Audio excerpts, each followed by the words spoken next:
Good evening and welcome to another episode of In the Trees with your hosts, Matt and Derek.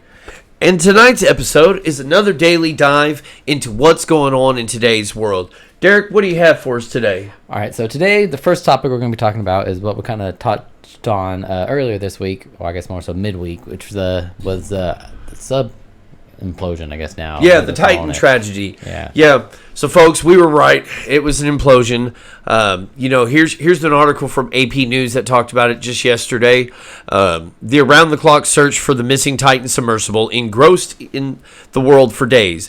But after the news of the catastrophic implosion that killed the pilot and his 4 passengers near the Titan shipwreck, investigators are focusing on how it happened and if it could be or could have been prevented.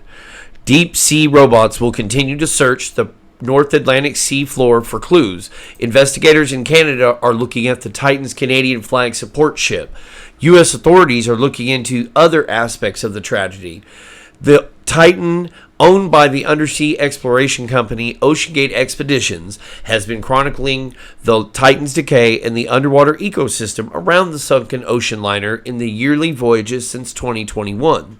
Authorities and experts are seeking answers. Exactly why and when did the implosion occur? Will the victims' bodies ever be found? What lessons are there for the future of undersea exploration? Here's what we know so far. When and where did the Titan go missing? The craft submerged Sunday morning, and its support vessel lost contact with it about an hour and 45 minutes later, according to the Coast Guard. The vessel was reported overdue about 435 miles south of St. John's, Newfoundland, according to the Canadians' Joint Rescue Coordination Center in Halifax, Nova Scotia. The Titan was launched from an icebreaker that was hired by OceanGate and formerly operated by the Canadian Coast Guard. The ship has ferried dozens of people and the submersible craft to the North Atlantic wreck site, where the Titan has made multiple dives. What happened aboard the Titan? The vessel suffered catastrophic implosions, killing all 5 aboard, sometime after it submerged Sunday morning. It's not clear exactly when or where the implosion occurred, but a U.S. Navy acoustic system detected an anomaly Sunday that was likely the Titan's fatal implosion. The Coast Guard announced that debris from the submersible has been found at the end of the rescue efforts Thursday, bringing a tragic close to a saga that included an urgent around-the-clock search with a worldwide vigil for the missing vehicle. A deep-sea robot discovered the debris near the Titan shipwreck that authorities say came from the submersible.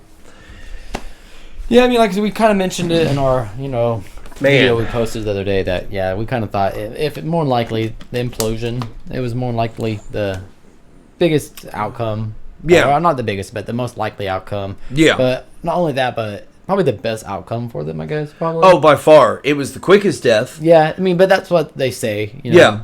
allegedly. Now, just now what we read here, I got some conspiracies to throw at you. First of all, why did it take them 5 days after this happened to even mention that they had heard a sound that might have been the thing explode? Why mobilize? Okay, why waste all this time? So what else were you doing in the meantime? Always a distraction because they knew it was gone 5 days ago. And what caused the catastrophic explosion? We again, folks, know nothing about our oceans. In comparison to we know more about space than we do about our own oceans because of the difficulties. And the environment is so hazardous for us to, the pressure just crush you. But again, there's things down there bigger than 21 feet, way bigger than 21 feet. I want to see a piece of the wreckage. I'm right here. I just want to see. I saw a video from it was a Mythbuster video from years ago, and they were testing like a scuba diver suit at I think it was 600 pressure, maybe 300 pressure, or PSI, per square inch. Yeah. And what happened to they had one of those gelatin bodies inside, and the skull just kind of just completely just. Yeah, no, nothing. It would be. And that was at 600 or even 300. And I'm thinking it was 300, but I'm going to say 600 just in case. And that's still not. Anywhere near the depth. I think of this, what they were at is 2.5 6. Yeah, but I think it was 6,000 per square inch. Yeah. It was 13,000 feet below the sea. Yeah, so there's no bodies left. I mean, there's nothing to be found. It's a cube. It's an ice cube, basically, at this point. Yeah. If there is any wreckage. I mean, beyond what didn't get, shrunken. That's true. That's but, true. I mean, but what could have? I mean, there's things that can survive, but like, what caused the initial possible leak to, Possible. Because I think that's the biggest theory right now, that it had some type of small leak that basically caused the pressure to basically just. Could have happened. Nobody knows. They didn't have any sort of acoustic gear or recording gear or anything. So not at all. And didn't you hear something? Oh yeah, no, I heard. Hold on a second. Just a little while ago that Mr. Beast was actually given a chance to go on that exact trip with people. He tweeted on his thing, I guess Twitter. Wow. Don't do it, Mr. Beast. Yeah, well, I mean, he obviously didn't, but he basically got an offer like, hey, come with my team and us to go down to see the Titanic, and he was like, no, I'm cool. Wow. And in some parallel universe, he definitely took that offer. And yeah, so there's a Mr. Beast in some parallel universe that might not be here because of that. But wild. Yeah. But you mentioned just a moment ago that they were probably covering up some things in the news. Maybe not necessarily. You didn't say necessarily the news part, but covering up something. Why they waited 5 days, and they got stuff like this where they kind of shift things from the news. This next article that we wanted to bring up, I kind of brought up to Matt. I was like, "Yo, so did you see that they're approved lab-grown chicken?" Apparently, we can grow lab in a chicken now, folks, for about $50 a pound. Some restaurants are already doing like that grass-made chicken stuff. What is it? Beyond Meat. I think KFC has a couple of Yeah, the vegetable substitute. So but this is actually lab grown. Okay, so let's read this article. It's a small one. Yeah. The U.S. government is approving lab-grown meat sales to the public for the first time. Cultivated meat producers Upside Foods and Good Meat received approval from the Department of Agriculture on Wednesday to commercially begin selling their chicken products. The day has finally arrived, Upside Foods wrote on social media on Wednesday. We are approved to sell our cell-cultivated chicken to the U.S. What in the mother... So, from what I've looked up on that, basically, to take some types of cells, stem cells, and basically just cultivate it, and apparently it's supposed to taste. We got stem cell chicken, y'all. Okay. The article goes on and says the company continued. This historic, world-changing moment brings our vision one giant bite closer to reality. The final approval comes after the U.S. Drug and Food Administration issued a no questions response. What the hell is no question? To the Good Meat in March of this year, making the company's lab-grown chicken products safe to eat. Upside Foods received a similar approval in November 2022. Lab-grown meat producers are said to practice of creating consumable meat products through cell cultivation, eliminates harm to animals, and combats environmental impact. Furthermore, instead of all of that land and all of that water that's used to feed all of these animals that are slaughtered, we can do it in a different way. Just eat just. Co-founder and chief executive Josh Tetrick said. Josh Tetrick. Okay. Eat Just owns and operates Good Meat. Lab-grown meat is created using cells from living animals such as fertilized eggs, which is incubated and grown into large masses of meat. The product is then cut and restructured into facsimiles of regular butchered meat products. I'm guessing that means stacking of some sort. Maybe. Good Meat is real meat made without tearing down a forest or taking a life. We are the first and only company in the world to sell cultivated meat made from cells instead of slaughtered animals, the company boasts on its website.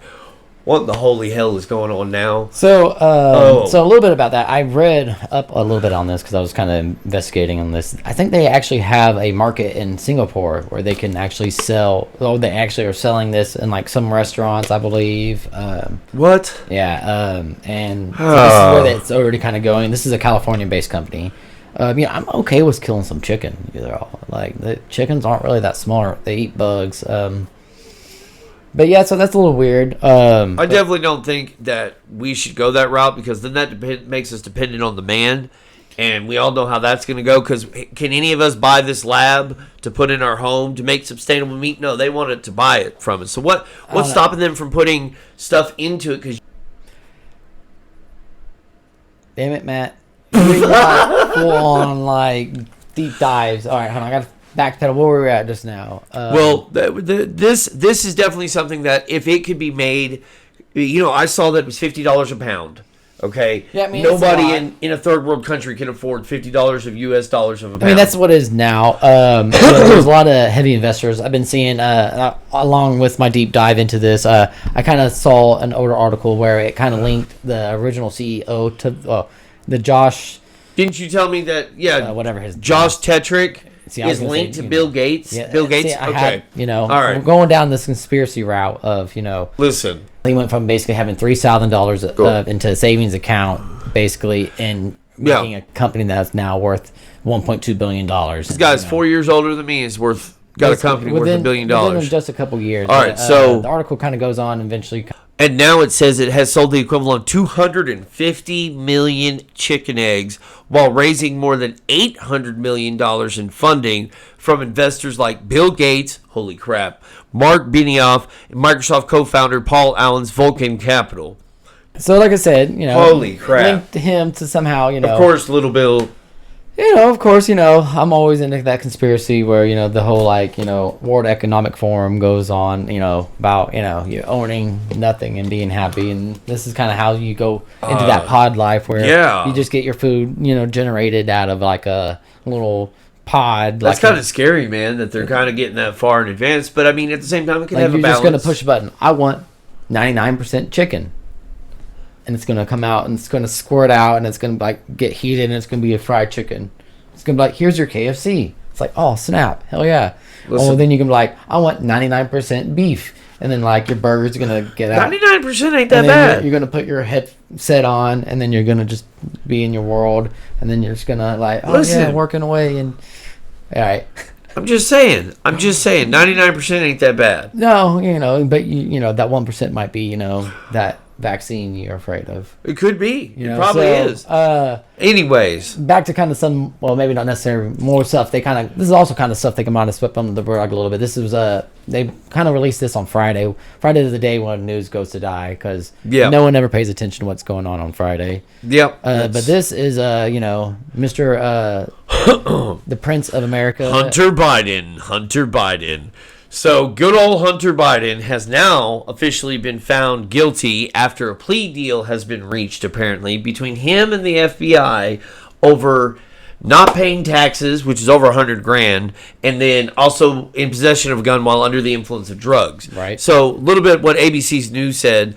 The Justice Department's 5-year probe into Hunter Biden lurched toward a conclusion this week with the announcement of a plea deal that will likely allow President Joe Biden's 53-year-old son to avoid prison. But that hasn't stopped congressional Republicans from leveling fresh accusations of corruption against the president and the family. Go, go, go.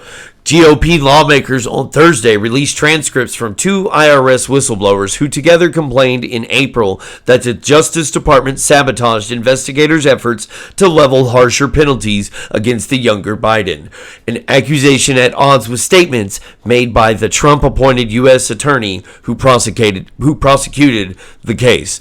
The latest whistleblowers' allegations follow a string of investigative efforts by the GOP-led House Oversight Committee and its chairman, Republican James Comer, Republican out of Kentucky, that thus far have yielded few meaningful results. The White House has repeatedly downplayed Republican accusations as unfounded innuendo intended to harm the president's political standing, and the Justice Department on Thursday dismissed the claims by the IRS whistleblowers. Rather than responding to Republicans' long-standing focus on Hunter Biden, the plea deal his lawyers brokered with the federal prosecutors this week appears to have only further animated lawmakers' efforts to target the Biden family. Republican leaders have called the agreement, which still requires approval from a federal judge, a sweetheart deal that would undermine the faith in the criminal justice system. Yeah, I mean, they're definitely letting him get away with a pretty easy deal. But, I mean, again, he is the Prince of America. So let's read this text that he supposedly sent out. So as part of a rollout on their Thursday of allegations that senior justice officials stymied into the probe of Hunter Biden's taxes, congressional Republicans have seized a July 2017 WhatsApp message in which the younger Biden purportedly threatened a Chinese businessman associated by invoking his father's political connections. I am sitting here with my father, and we would like to understand why the commitment has not been fulfilled, Hunter Biden allegedly wrote. Tell the director that I would like to resolve this now before it gets out of hand, and now means tonight. And Z, if I get a call or text from anyone involved in this other than you, Zhang, or the chairman, I will make certain that the man sitting next to me and every person he knows and my ability to forever hold a grudge that you will regret not following my direction, the message continued. I am sitting here waiting for a call with my father. What a spoiled, rotten punk. Don't make his daddy mad now, because he'll remind him. But I think that was, so like I said, they like to, Definitely was on crack. That dude must have been hiring a giraffe up. Anyways, bird upside down. Like I said, they try to sweep these kind of stories under the rugs on Fridays. I'm not sure.